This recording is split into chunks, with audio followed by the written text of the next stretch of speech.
Welcome to Transformational Blueprints, the podcast that's here to tackle the big question. Why do so many transformation programs fall short, and what can we do about it?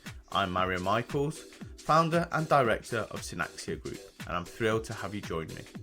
In this series, we go beyond theory, bringing you first-hand stories and insights from some of the world's top architecture and transformation leaders. It's all about sharing real-world lessons, sparking fresh ideas, and giving back to the architecture community. So whether you're looking to learn, be inspired, or stay ahead of the curve, grab your coffee, settle in, and let's dive in together.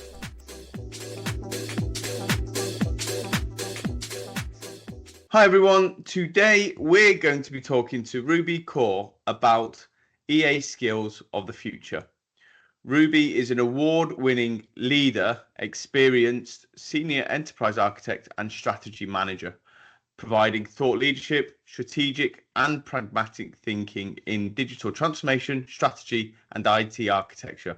She's influential and effective at CXO level, with over 20 years international experience focusing on leading edge mobile technologies within public and private sector organizations.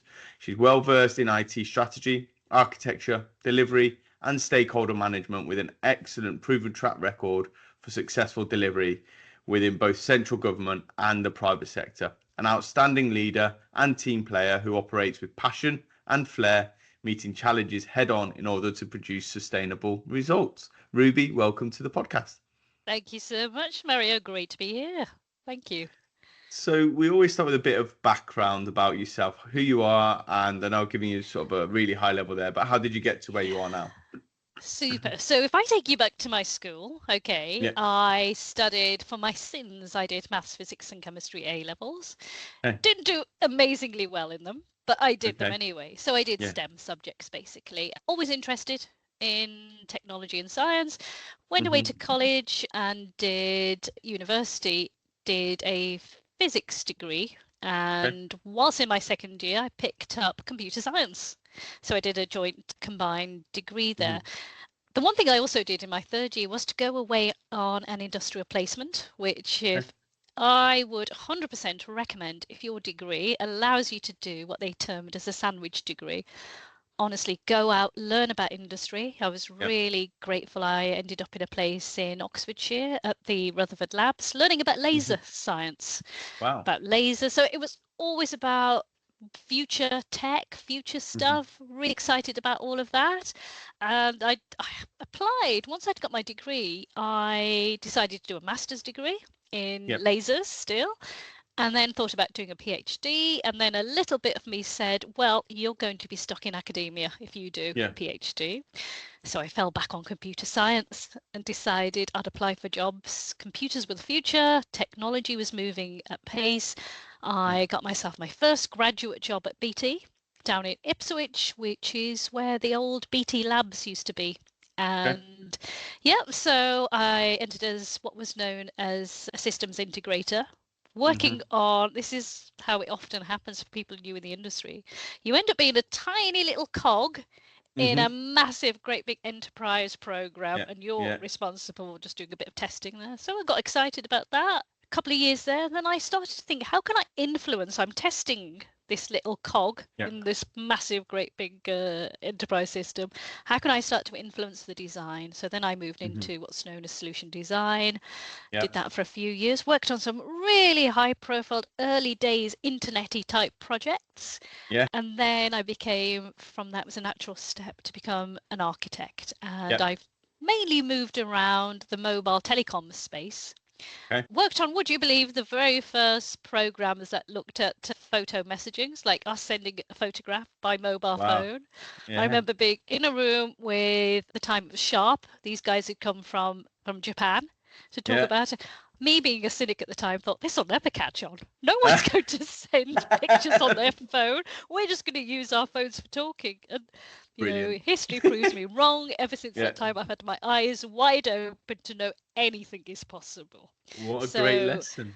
I know, and here I am. I've shifted towards financial services now, and I'm now a chief enterprise architect in Lloyds banking group. So finance, totally new to me. Yeah. Okay. And you've obviously got a team over there. What do you think Yes. makes a great architect in today's world then? So I have got a team. So Yeah. just to let you know, so my role at Lloyd's Banking Group is I am responsible for the technology and the architecture for what I would term as a colleague space. So it's all Okay. about the workplace, it's all about the HR systems, and it's a little bit about what we term as core platforms. These Okay. are the workflow systems as well. I've got a brilliant team, a team that consists of business architects and Yep. enterprise architects. So, what makes a good enterprise architect? To me, it has to be about your foundational technical skills first. Yeah. Yeah. So, if you're very well versed in cloud technologies, Hmm. microservices, all the contemporary stuff that's happening now, okay, you're really good. But then to me, it's also a very good blend of being able to look at the business side. Yep. So you've got to blend your technical skills with your business acumen. You've also got to be extremely good at stakeholder management. You're Hmm. going to have across the enterprise, you're going to speak to Yep. people from legal, risk, to finance, to the whole business area. So you've got to be very well versed in storytelling as well, being able to Hmm. translate what you're doing from a technology point of view from your roadmap to where you want to go to. So Yeah. storytelling skills makes a good architect. Basically being an all-rounder, a bit of a chameleon Okay. in terms of being able to speak to the right people in the right language that assists where Yeah. you're trying to get to. So it's not just about the tech, Mario. No. No. No. It's about Far from it. In fact, with architecture, everybody we've had on the show says exactly the same thing. Yet, how do you assess that? And this is the challenge, isn't it, from a talent perspective? yes, it is. We've got a question from our previous guest, which is, what are you doing to drive sustainability in your technology from an architecture perspective? Great question. So it's very much off the moment, isn't it? All about sustainability. Now, Yeah, going back very about topical.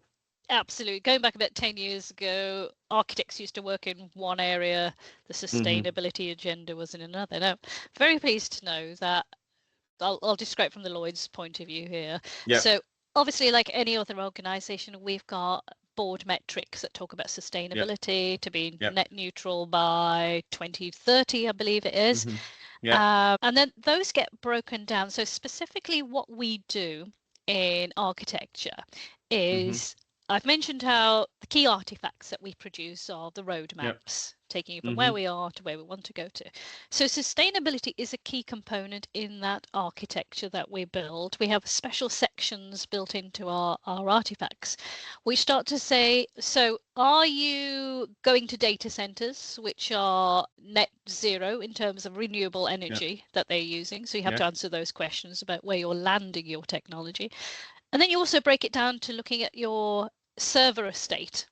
Is Hmm. that old server estate, or are you moving towards brand new shared infrastructure as well? So you're not building Yep. alone. So all of these are the key questions that we ask of the technology. We also have to show who the suppliers are as well that we're using and what are their Yep. green credentials as well. Hmm. So it's baked in now Hmm. into our roadmaps that there is a section which talks about sustainability and how we make that Yep. golden thread Yep. from those board metrics right the way through to our enterprise architecture roadmaps. Okay. Perfect. Thanks for that.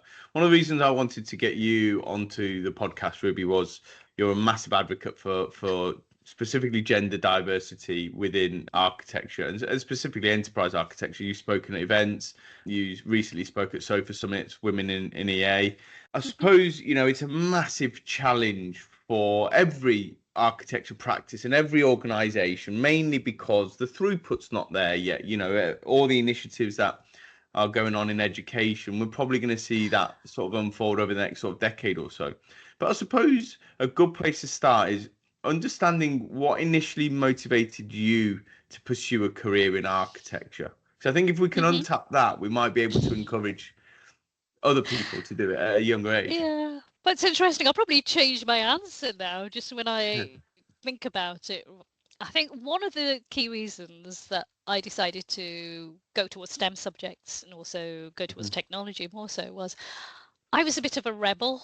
I didn't Okay. like to do what other people were doing, the other girls Okay. in the class, or went towards English, Yep. literature, the kind of humanities. So being a rebel is a Yeah. good starting Yeah. point. The other key quality is, and it talks more about architecture here, is I like big picture thinking. Okay. Okay. I like to join dots. I like to be able to see how things come together. Yeah. Okay. And I think those are key qualities for females. Yeah. Seeing the big picture, seeing how things knit together and how you can bring it all together. And I think I didn't have a role model that told Yeah. me, a female role model in particular, that told me this is a great place to be. But now, as I talk at schools and I talk to young graduates, I'm really quite privileged because they see me and say, oh, now there is somebody that's Yeah. there that I can relate to, that's still got Mm-hmm. their feet on the ground, which I hope I still do, and Yep. still talks our language and is still excited about what they're doing, even though it's been 25 years of working in the industry. So I think it was a combination of being a bit of a rebel, big picture thinking, being curious as well into Okay. why, how do things work the way they work. And Yep. that wasn't just for kind of gadgets, that was also about, the bigger Yep. world. And physics was something that taught me to question things about how things Okay. work and why Yeah. Yeah. they work. And I think that is it. It's a good way Yeah. you phrased it. How do we tap into Yeah. what makes why females do get interested? The other thing I'll quickly add in is I don't think the UK is a very good example of tapping into that quest for females to go into technology. Having worked at Vodafone Global, a global organization, I saw so many females that were from Europe, Yeah. from Asia, that were really excited and really could talk a fantastic technical capability in terms of what they were building, what they were doing. They're so wedded to it, absolutely loved it, and I think they are fantastic to see Yeah. as good what young looks like to be interested in technology. We should find them all. I'm Yeah. sure they're there. We've just got to Yeah. find them and use And them. that leads me really nicely on to the next question. How do we encourage more females to choose a career in enterprise architecture? And not only that, I suppose traditionally, if we look at EAs and where they've come from, they've probably come through some form of route, whether that's business architecture, data architecture, software architecture, solution, whatever it may be, one of the pillars. But I wonder if there was a way to encourage people and maybe put them on like a scheme to get to enterprise architecture and sort of have some time in all of those areas to become a true enterprise architect rather than becoming a specialist in one area and not necessarily see what I mean. So I Yeah, I suppose do. but before we do that, we've got to almost find the talent and then encourage that talent. So how do we encourage more females to get into enterprise architecture?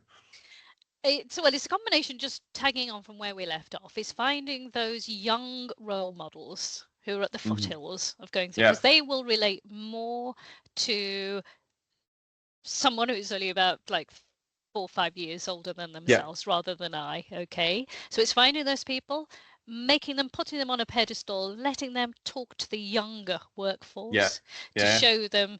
And what they will do is they will debunk lots and lots of the myths that Yeah. go around. Because when I was Yeah. young, long time ago, and when I was interested in getting into tech, I just knew it Hmm. was just going to be full of men. Yeah. Okay. Yeah. I just knew it, and I was a rebel, and I didn't really care much for it, and so had to be stronger to Yeah. face that.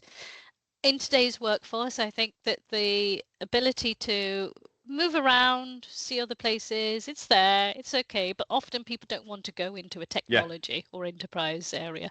But so get those youngsters that are already on the foothills going up, make them role models, get them to speak to the young people, and also make them into, to your point about moving around as well, the solution architecture, Yeah. business architecture.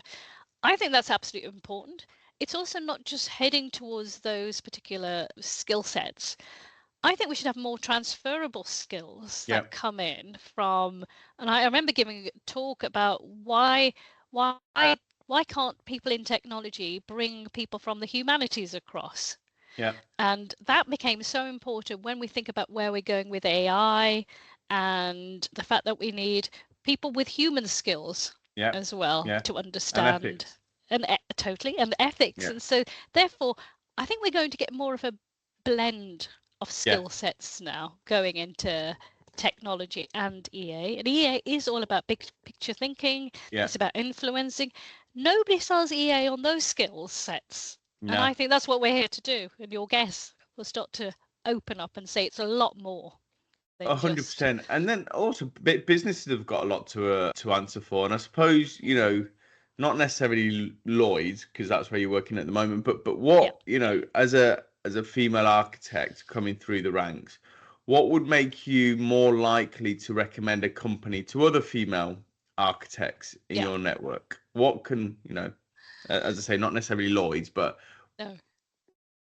Anyway, yeah, absolutely. That was a great question. I think firstly, we have to look for family friendly policies, okay, yeah, because 9 times out of 10 the female will possibly yeah, leave to have go into maternity leave, so we have to have those family friendly policies. Quite a tongue twister hmm that is, yeah, okay. That's one thing. yeah, And then we would also look for a company which has good hybrid working yeah, practices as well, yeah, okay, okay. I have to juggle my life with elder care now. yeah, Okay, so I can do time where I juggle taking my mother to hospital, and it's the hmm same with parental care as well, having to take hmm children to schools, to dentists, yeah, whatever. So I think, and it always falls on the female to do that. Not yeah. 100% of the Then, time, yeah, but more yeah, likely the female has to do that. So if you look towards those policies that allow females to do those activities, that can support. And then when we look at, I know in Vodafone, they did what they called, I think it was called the retrainer skill okay. program. That was if you had been on maternity leave, or if you'd taken time off, or if you'd been away from work for quite a while, you could retrain into technology.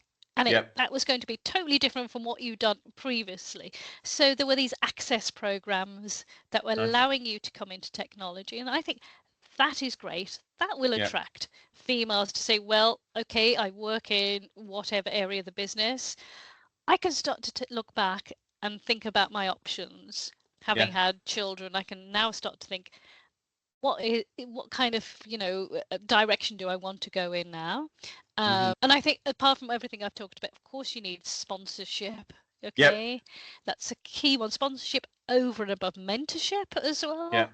yeah, yeah, Many organizations have mentorship programs. Sponsorship is really good because that's all about advocating for people when yeah, they're not in the room to say, I believe in this person, I want to see them go forward. I'm trying to do a lot of that, yeah, definitely in terms of mentorship, making sure. One other thing, I think networks are important as well. yeah. Going to say Organizations, internal communities, but also that's external ones it. as well. Yeah, Yes, I encourage all the females that I know to go out and find those yeah, networks outside as well, because there are so many there. If I could just take you back to yeah, even kind of at the entry level, yeah, I think learning a new skill like coding skills as well to get yeah, on the ladder for those youngsters who are interested, to females interested in tech. There's hmm loads of female coding clubs now yeah, that can help. So I think to answer your question, companies could be doing a lot more in yes, policy, in terms of internal programs and in terms of internal networks, yeah. branching out to external networks as well. Okay, yeah, and okay, that's great.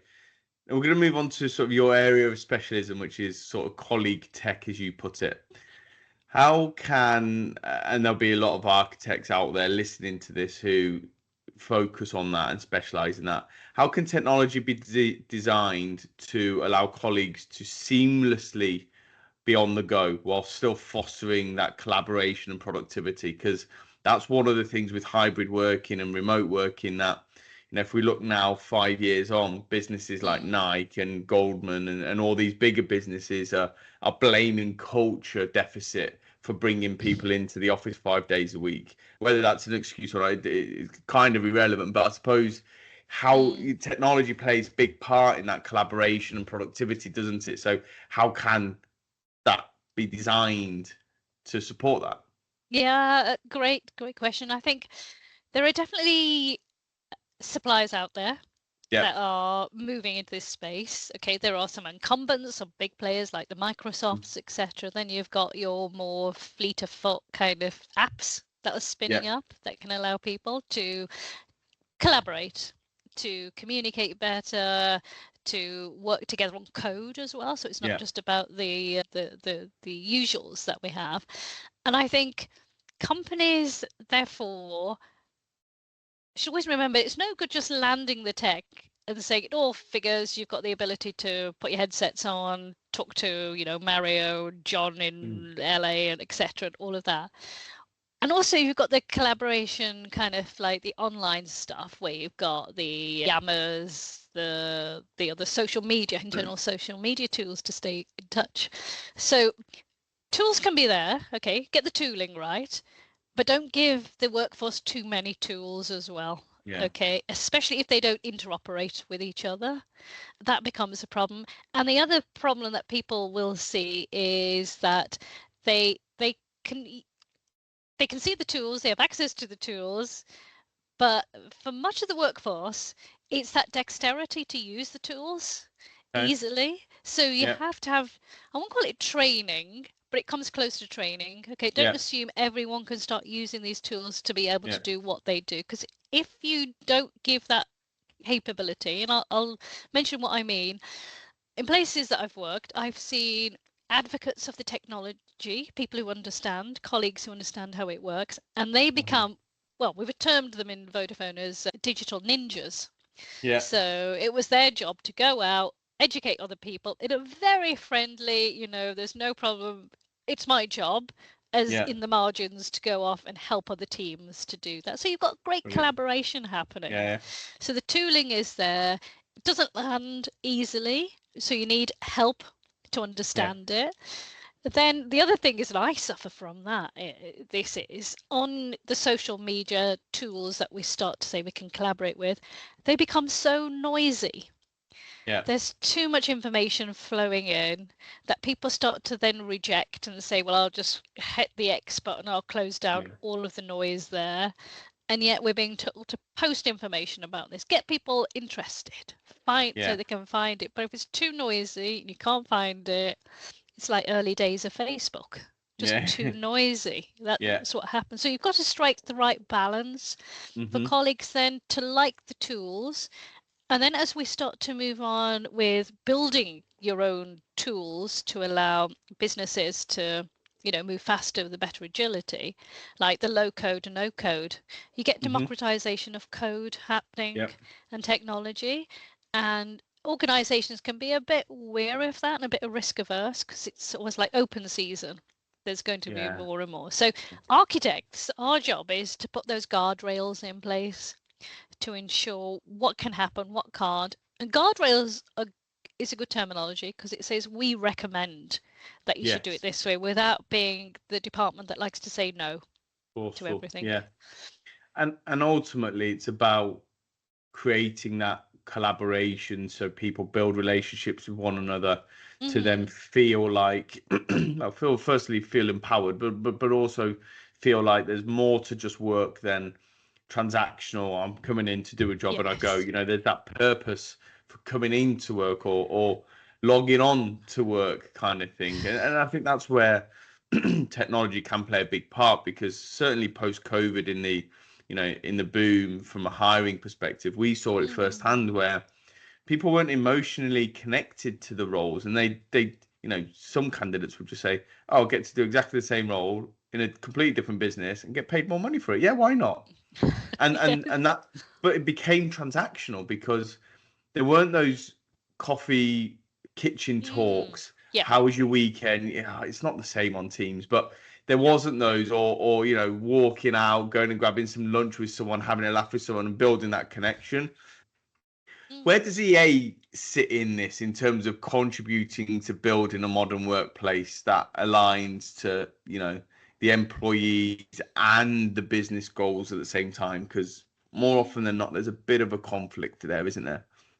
Yeah, most definitely. So where the EA fits in, so this is quite topical. So my enterprise architect, what we're doing is we're looking at that North Star of what is it we would like to see in about 5, 6, 7 years. So it's not just about the office design of the future. It's also about, at the heart of all of this, is what does a colleague want to feel and have around them in the future to be able to do their work. So I think we've landed on the sentence that it's all about having a digital dexterous experience that allows them to find the information they need, allows them to do the work they need, allows them to feel in their journey in, for example, in Lloyd's, is that they can thrive and shine in the work that they do. Okay, so you land on that North Star where you want to go. Then you have to bring yourself to today and look at the current state. And you say, well, they can't find the information they need. Well, sometimes they can, sometimes they can't. Sometimes they can't collaborate well. They certainly can't use their mobiles because there's very few apps on the mobiles that let them work on the go. So you're starting with all the pain points of where they are and what doesn't work and what could work better. Then you're also building in that, and you made the case very well, which I didn't, is about purpose of why come into work in the first place. It's more than just getting money. It's about to feel fulfilled in the work that you do and the role that you do, and those networks and the collaboration that you build with your teams to be able to go together to go towards the company's mission.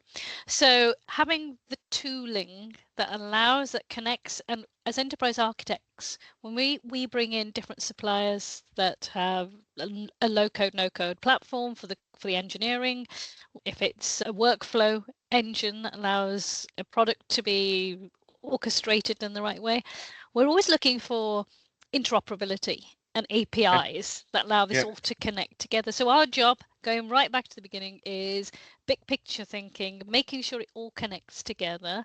And on the roadmap, we look at the transitions that we have to make.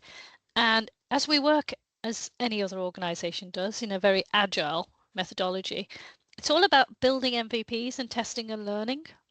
And this is where I see architecture slightly changing. It's not about sitting in that ivory tower anymore, but it's actually coming down, boots on the ground, testing and learning, talking to colleagues. Does this work? What would not work? Working with our product teams as well, who interface into the suppliers, and say, what is Microsoft, for example's product roadmap? Where are they taking this in terms of collaboration? Does that fall part of our North Star in terms of where we want to go? So enterprise architecture has a big chunk of work to do to get this. And going full circle, we've got to bring and influence lots of people on the journey. And it's probably one of the only departments that's able to, or roles, sorry, not necessarily departments, that's able to link it to that broader business transformation initiative, as you say, in this case, the North Star. And this is where the skills of an EA, I believe, have probably evolved a little bit over the years. How do you think, or what new skills do you think are going to be critical for the future in that continuation of involvement? Yeah, what skills? Well, I definitely think it's having a good business acumen, okay, and being a lot more business focused, business outcome focused, I should say. That's the kind of new kid on the block. As before it was just pure technology skills. I think if you do talk about technology skills, I think the big players are obviously going to be your AI skills that you need to learn about to be able to, every product now has got embedded AI into it now. So you've got to make sure that you have some acumen in that field to talk a good corner. And I also think, going back to the beginning, I mentioned a lot of their storytelling. The storytelling skills, the influencing skills, stakeholder, knowing about cloud hosting skills as well as the technology skills as well. I think blended acumen with tech know-how is where it goes, and bringing the business with you. It's no good navel gazing and just looking at your own area. Everything has a dependency on something else and another platform that you may not have thought of at the start. So everything's going to be related, and it's not, as you say, transactional. It's relationship building. Driven. You called it Swiss Army knife, didn't you, in your Sofa Summit talk? So how do you develop that Swiss Army knife skill, broad skill set effectively? How do you develop it? I think it comes with time. You have to have a few war wounds to get in the there trenches. first. Yeah. Yes, that's exactly where it comes from. Yeah. Only until you've experienced the fact that, I needed to have said that. And to me, it's all about reflection, going back and saying, had it worked out better, had I had the ability to approach it in a different way, like the little corkscrew implement. If I'd probed a little further and actually got to understand where the data strategies kind of head was at, I could have got this through the data architects. Having that screwdriver that unlocks the business value that they are seeing from their current business problem on what we're trying to recommend. How could I approach it? So it is all about definitely understanding that no one stakeholder is the same. What keeps them awake is not going to be the same thing that keeps another person awake, and you've got to unlock what their struggles are and what they're striving for with the arsenal of different tools that you've got in your Swiss Army knife. I've yet to work out what the actual knife one will be used for. Whether you can stab with that one. One of the things architects, and specifically enterprise architects, get badgered with is, you're putting too many guardrails on. There's too much risk adversity rather than innovation. And as the world is consistently evolving fast, what can EAs do to maintain that strategic thinking whilst also enabling quicker delivery? Yes, wonderful. I think we're going through this right now. We do introduce guardrails, so that's one step better, okay, than standards. These are the standards, and these are our red lines. Okay, guardrails are the next, recommendations. I think one of the answers, there's a couple of answers here. One of the answers is it's about a conversation more than a this is it, this isn't it. Okay, because we're living and learning at the pace we're going at. Architects do not have all the answers. Okay, even now when I'm writing architecture designs, I don't even have all the answers. ChatGPT can help me at some respect to get latest answers, or the research that I'm looking at. I don't have all the answers. So what can we do to go faster and be fleet of foot, okay, to reach that strategy? What you will see in lots of organizations now is they're very open to doing lots and lots and lots of proof of concepts and proof of values, okay, to test out things first. And then once happy, those get brought back in for like a tick box from the architecture review committee, where we sit, and I wish it was a bit more automated, so we don't have, death by committee in terms of that. So people are sold on a tech strategy of where we're going, what it's going to be, but it's the low level that brings us to what can we do now to make us get there. And I think proof of concept, proof of values, being able to run pilots, testing things out, getting architecture buy-in for those is the way to go. Yeah. Okay.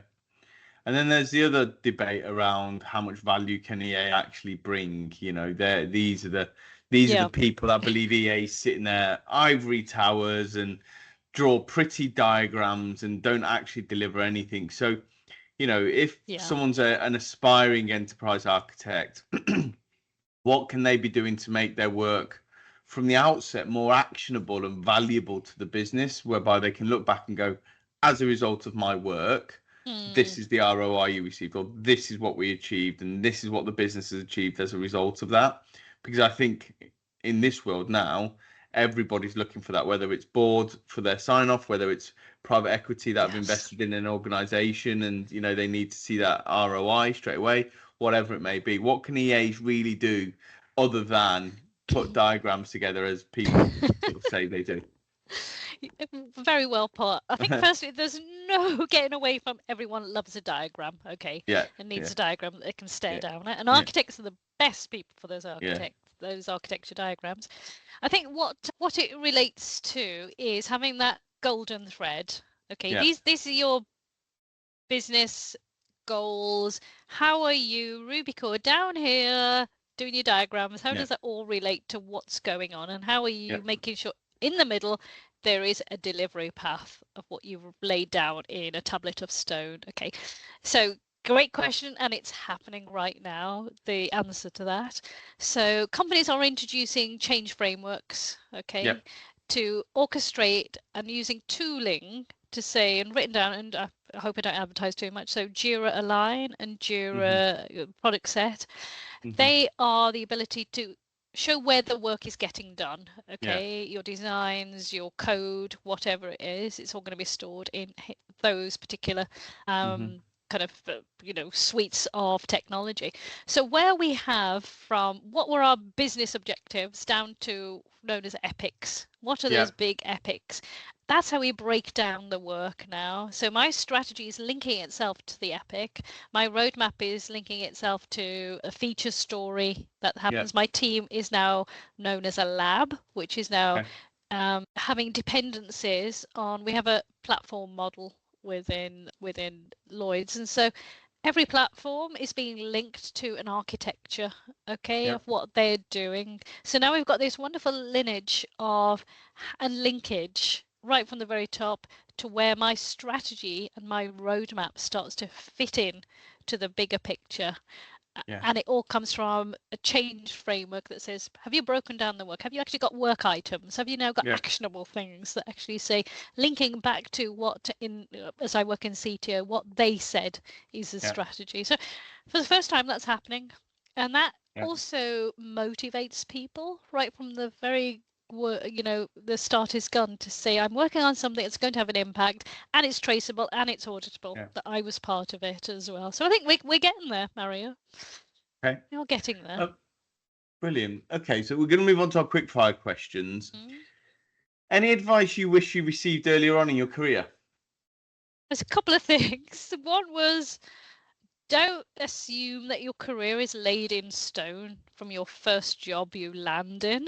Okay.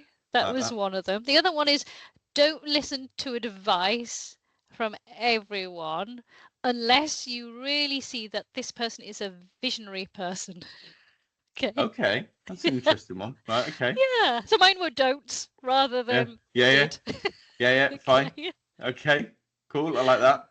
What do you think CIOs, or in your case CTOs, because you're sat in the CTO office, what do you think CTOs actually care about? So they care about delivery from the digital transformation viewpoint. They care about digital transformation, actually making a difference, that the business can see and can feel and can touch that something has changed. So they care a lot about that. Another quick one is innovation. They want to show that they're fleet of foot and they're moving in a world that's moving so fast. And the other one to me is, are we getting the right workforce skilled in the right areas? Okay, talent. Okay. Yep, talent. If you could ask a CTO, not necessarily your CTO, but our CTO, and get a real honest answer, no politics, no boardroom games, house of cards, or anything like that. Just get a truly honest answer. What would that question be? How have you aligned the technology strategy with the business imperatives and brought the entire workforce on the journey to doing that? Good question. Yeah, I like that one. I usually ask what you expect to change from a talent perspective over the next 5 years, but we've already covered that on sort of EA skills for the future. So, as accustomed, and at the beginning of this episode, you got asked a question by Oliver.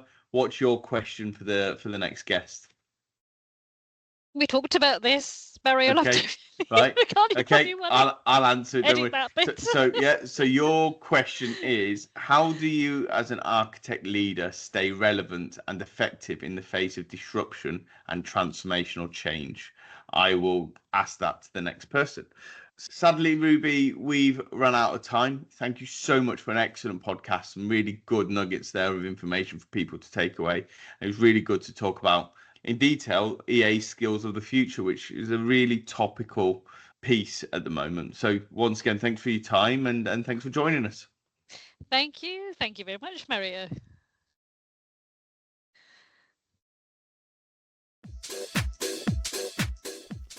And that's a wrap on another episode of Transformational Blueprints.